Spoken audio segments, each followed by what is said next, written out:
Pela graça e pela misericórdia de Deus, estamos juntos mais uma vez para mais uma mensagem da palavra dele. Portanto, eu quero agradecer a você que tem se inscrito no canal, a você que tem nos acompanhado em todas as mensagens.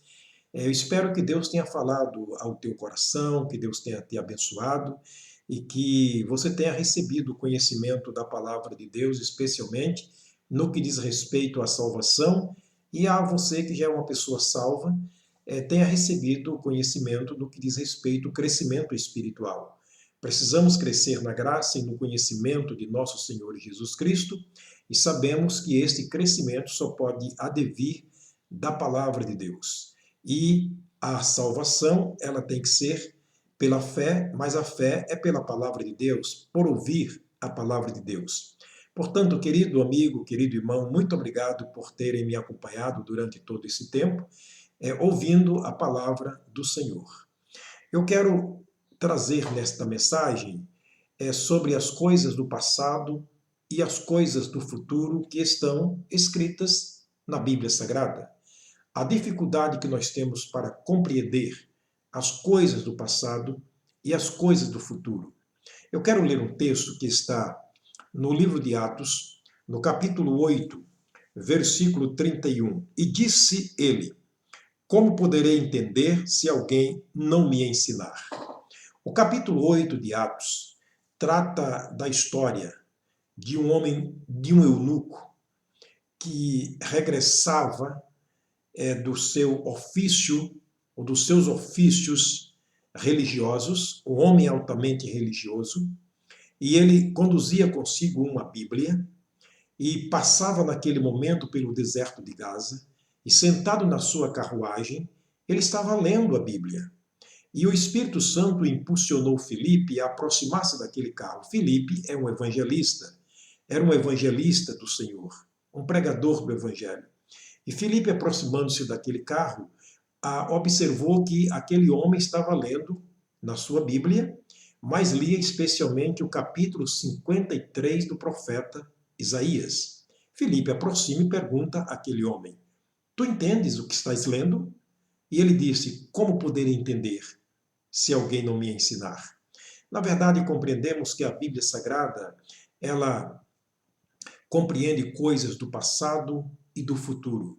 E aí traz para nós uma certa dificuldade para compreendermos, porque dificilmente a gente pode entender aquilo que está no passado. O que está no passado está no esquecimento. O que está no futuro está no obscurecimento, está na obscuridade. Nós não podemos compreender o que está muito além dos nossos olhos ou que está muito antes daquilo que a gente percebeu. Aí nós compreendemos que há uma certa dificuldade para se compreender a Bíblia Sagrada.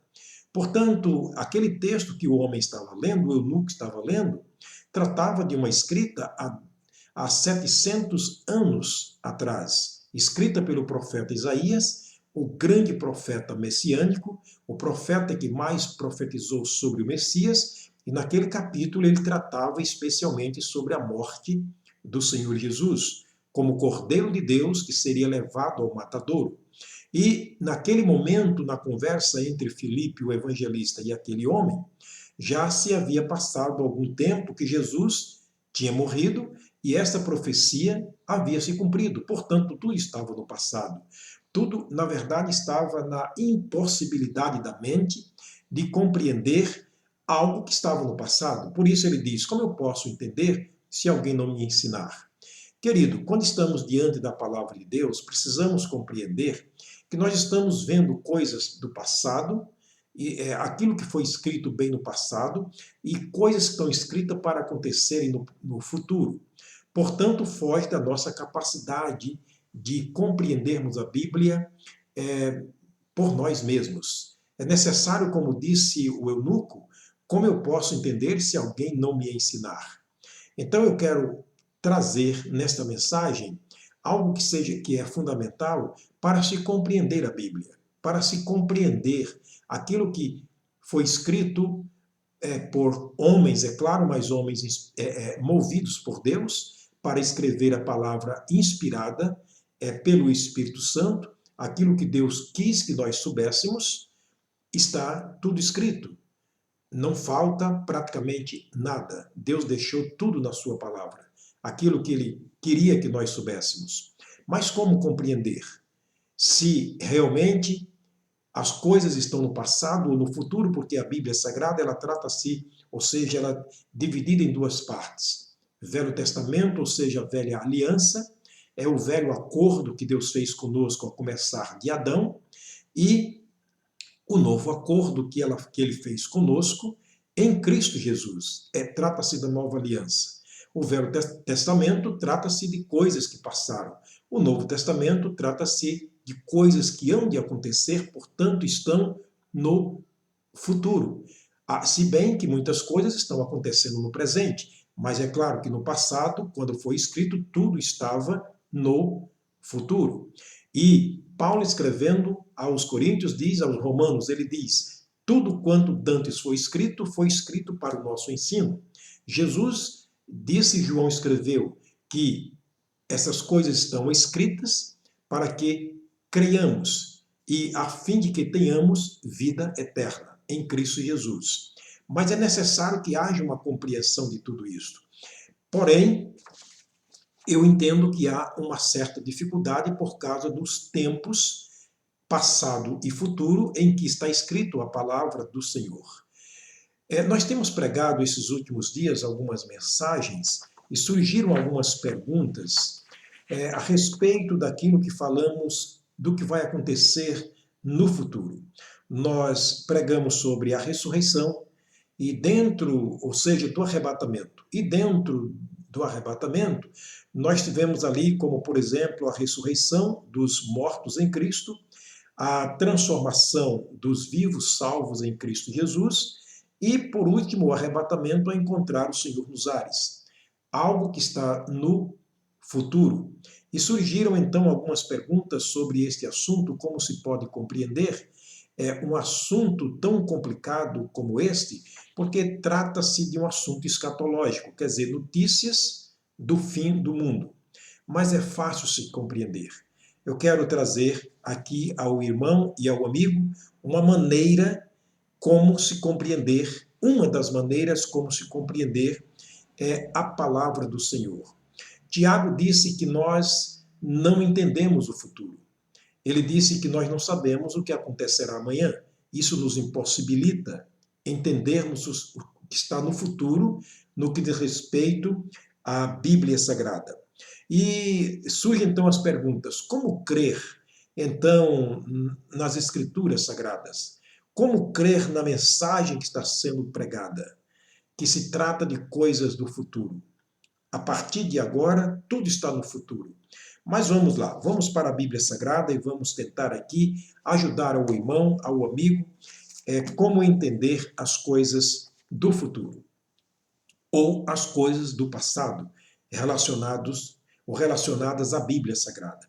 Nós vamos para o livro de Hebreus. O livro de Hebreus nos dá uma grande sugestão nesse sentido, mas eu quero antecipar dizendo que o passado e o futuro, de um modo geral, a Bíblia Sagrada só pode ser entendida, compreendida pela fé. Vamos para Hebreus capítulo 11. O versículo de número 1 diz o seguinte: ora, a fé é o firme fundamento das coisas que se esperam e a prova das coisas que não se veem. Observa que ele está tratando aqui de um futuro. Ele diz, olha, a fé é o firme fundamento, é a base. A fé é a base, o firme fundamento das coisas que se esperam. Se nós estamos pregando algo que vai acontecer no futuro e para nós tudo está no futuro a partir de agora, então eu preciso ter fé. Eu preciso usar a fé como base fundamental para compreender as coisas que nós esperamos. Mas ela é a prova, é a certeza das coisas que se não veem. O apóstolo Paulo, escrevendo aos Coríntios, ele disse que somos os mais miseráveis dos homens se esperarmos Cristo só nesta vida. Ele diz porque as coisas que o olho não viu, que o ouvido não ouviu, nem subiu ao coração do homem, são as que Deus preparou para aqueles que o amam. Portanto, a fé ela é fundamental quando se trata do conhecimento, da compreensão da Bíblia, a palavra de Deus, esse livro totalmente espiritual. No versículo 6, ainda o escritor aos Hebreus diz: sem fé é impossível, é totalmente impossível. Portanto, vejamos algumas poucas, ou seja, alguns dos poucos dos muitos exemplos que nós temos na Bíblia Sagrada de que a fé é a base fundamental para se compreender a Bíblia Sagrada. Ainda no capítulo 1 de Hebreus, versículo 3, ele diz o seguinte: olha que versículo lindo isso aqui. Pela fé entendemos que os mundos, pela mesma palavra, foram criados, de maneira que aquilo que se vê não foi feito do que é aparente. Ele diz, é pela fé que nós entendemos que os mundos foram criados. Quando você lê o capítulo 1 de Gênesis, o capítulo da criação, do princípio, que trata-se de Jesus como a base de toda a criação de Deus, então aí você pode criar uma confusão em sua mente. E como foi criado tudo isto? Apenas Deus usando o verbo haver. Ele disse, haja isto, e foi acontecendo, foi havendo, e no sexto dia ele termina toda aquela grande obra que ele havia feito. Só podemos compreender pela fé. É o que diz aqui o escritor aos Hebreus. Pela fé nós entendemos que os mundos foram criados. E aquilo que se vê não serve de base para o que foi criado, porque toda a matéria que nós temos hoje no universo não serviu de base para a criação de Deus. Ele criou o mundo do nada. Então é pela fé, simplesmente pela fé, que podemos compreender que as coisas, na verdade, foram criadas, ou seja, o mundo de antigamente foi criado. No capítulo 8, versículo 24 de Romanos, Paulo escreveu dizendo que aquilo que se vê não é fé. Porque como é que alguém espera aquilo que não vê? Aí entra a questão da fé, de acreditar no futuro, naquilo que Jesus prometeu, naquilo que Deus prometeu para nós no futuro e que estão escritas na palavra do Senhor.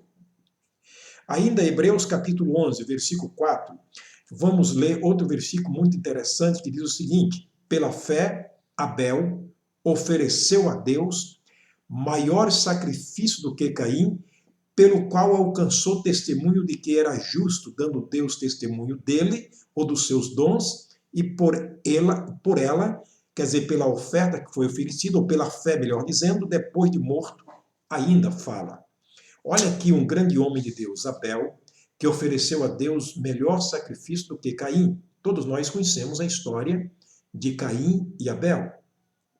No momento de oferecer um sacrifício ao Senhor, era necessário que aquele sacrifício tipificasse a morte e a ressurreição do Senhor Jesus, especialmente a morte e o sacrifício de Jesus. E a oferta precisava envolver, como sombra das coisas futuras, naquele momento, uma representação sobre a morte de Jesus. E Caim e Abel apresentam suas ofertas diante do Senhor. O que Caim fez? Ele apresentou a sua oferta, que nada simbolizava no que diz respeito à morte de Jesus. Ele ofereceu do fruto da terra. Nada tinha a ver com a morte do Senhor Jesus, com o sacrifício do Senhor Jesus. Abel, por sua vez, ele vai ao rebanho e escolhe dentre os cordeiros o melhor e mata-o, derrama o seu sangue, tira a sua pele e oferece aquele carneiro, aquele cabrito, aquele cordeiro do rebanho em oferta ao Senhor. Daí a Bíblia diz que pela fé Abel ofereceu a Deus maior e melhor sacrifício do que Caim, porque a oferta de Abel tipificava o sacrifício de Jesus. Já estava ali representando o sacrifício do nosso Senhor, do nosso Salvador, Jesus Cristo, mas ele fez isto pela fé. Olha quantos mil anos antes de Jesus morrer na cruz, Abel já estava simbolizando o sacrifício do Senhor Jesus através da oferta que ele fizera, mas a Bíblia deixa claro que ele fez isto pela fé. Portanto, para entendermos a Bíblia, é necessário fé, a fé verdadeira. Nós vamos falar um pouquinho mais sobre isso na segunda mensagem, se Deus nos permitir. Mas vamos continuar lendo o versículo 7. Ainda diz o seguinte: pela fé, Noé, divinamente avisado das coisas que ainda não se viam, temeu e, para a salvação da sua família, preparou a arca, pela qual condenou o mundo e foi feito herdeiro da justiça que é segundo a fé. Agora trata-se do patriarca Noé, do nosso grande pregador do passado, este grande homem de fé. A Bíblia diz que Noé viveu num tempo quando não havia chuva. Apenas um vapor regava a terra e ela se tornava fecunda e produzia. E naquele momento ele profetizava para o povo uma grande chuva, o grande dilúvio. E para que fossem salvos daquele grande dilúvio que inundaria toda a terra, pela fé ele preparava um grande barco para a salvação dele e de toda a sua família. Parecia, na verdade, uma loucura para aqueles que viam Noé fazendo isto, achava que Noé estava louco, estava maluco, perdeu os sentidos. Noé estava certo. A Bíblia diz que pela fé, a prova das coisas que se não veem, ou seja, como diz Hebreus capítulo 1, que a fé é o firme fundamento das coisas que se esperam e a prova daquelas que se não veem. Deus havia anunciado para Noé que haveria de mandar um grande dilúvio, e no dilúvio ele ceifaria a vida de todo ser que tinha fôlego. E Noé acreditou nisso. Ele creu nisso. Ainda que a maioria não creu, mas ele creu. E por causa da fé, ele preparou o grande barco para a salvação dele e de toda a sua família. No versículo 8 ele diz: pela fé, Abraão, sendo chamado, obedeceu, indo para um lugar que havia de receber por herança, e saiu sem saber para onde ia. Observa que Abraão, o nosso pai da fé, ele obedeceu a Deus através de um chamado de Deus, porém para ir para um lugar que ele não sabia, para uma terra que ele não conhecia. É uma herança. Sim, Deus estaria dando Canaã como herança para o povo hebreu, na pessoa de Abraão, porém, Abraão não sabia. Abraão não via naquele momento. Mais uma vez, entra aqui o capítulo 11, versículo 1 de Hebreus. A fé é o firme fundamento das coisas que se esperam e a prova das coisas que se não veem. E ele, pela fé, obedeceu, saindo para uma terra, para um lugar que havia de receber, porém sem saber para onde ia. Observa que a fé ela tem uma ação. E aqui não é dar um salto nas trevas, é uma confiança naquilo que Deus está falando que há de se cumprir. Ainda no versículo 18 do capítulo 11 de Hebreus, nós temos também uma outra palavra, o seguinte, versículo 18, sendo-lhe dito em Isaque, ou melhor dizendo, eu quero voltar um pouquinho antes e ler o versículo 17, versículo 17, que fala sobre Isaque. Diz assim: pela fé ofereceu Abraão a Isaque, quando foi provado, sim, aquele que recebera as promessas ofereceu o seu unigênito. Olha que coisa linda. Aqui ele está dizendo que pela fé Abraão ofereceu o seu filho Isaque. Aquele em quem estava ali inserido uma grande promessa, de onde descenderia uma grande nação, porque Abraão não teve filhos, e Sara era estéril, mas na sua velhice, na idade de 90 anos, ambos, entre 90 e 100 anos, então Deus lhe deu um filho e disse: olha, desse filho, Isaque, vai surgir então uma grande nação, de tal maneira que se você puder contar as estrelas dos céus ou a areia que está na praia do mar, também poderá contar a nação que desse menino há de nascer. E de repente Deus pede Isaque em sacrifício. Difícil, não é? Abraão não entendia aquilo. Mas como pode? O filho da promessa, em quem está toda a promessa de Deus, agora Deus me pede esse filho em sacrifício? E a Bíblia deixa muito claro que pela fé ele ofereceu. Aqui entra a questão, por que ele ofereceu? É muito simples quando lemos o versículo 18. Vamos entender no versículo 18, ele diz o seguinte: sendo-lhe dito em Isaque, será chamado a tua descendência.